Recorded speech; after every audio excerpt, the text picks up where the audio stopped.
शकलास ना, तर मी तिला खरंच सून म्हणून स्वीकारायला तयार आहे.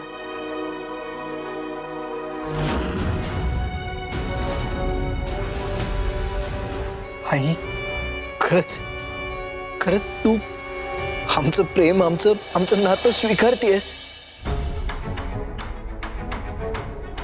प्रेम नाही,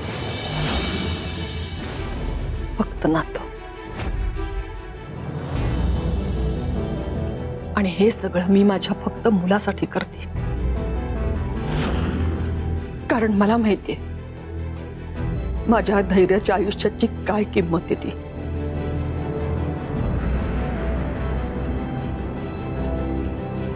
आणि तुला जरी माझ्यावर प्रेम नसतं ना, तरी माझं प्रेम तुझ्यावर तेवढंच आहे. आणि म्हणून मी हे सगळं स्वीकारते.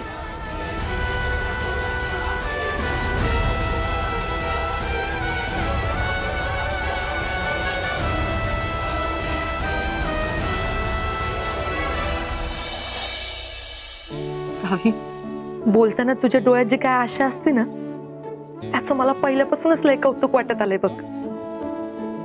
आता देव करू आणि सगळं तुझ्या मनासारखं घडू. होणार वहिनी, सगळं होणार. एक दिवस धैर्य त्यांच्या मनातलं सगळं त्यांच्या आईंना सांगून टाकतील. आणि ही फक्त माझी आशा नाही, माझा विश्वास आहे.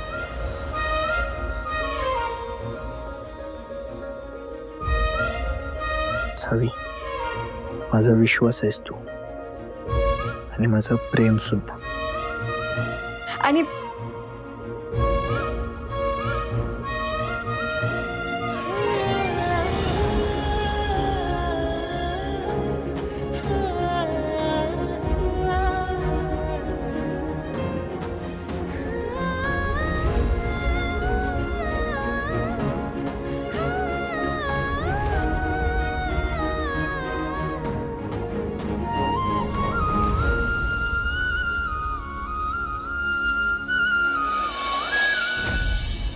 तुझे बाबा गेले त्याचं तुला किती दुःख झालं असेल कळतंय, पण हे बघ, तू हे सगळं अजिबात मनात धरून ठेवू नकोस.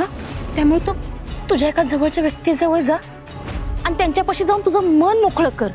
मी तर म्हणते तू धैर्य भाऊजींपाशी जा, त्यांच्याजवळ जाऊन तुझं मन मोकळं कर, कारण आत्ताच्या परिस्थितीत तेच तुझी सगळ्यात जवळची व्यक्ती आहेत, तुझा आधार आहेत, नाही का?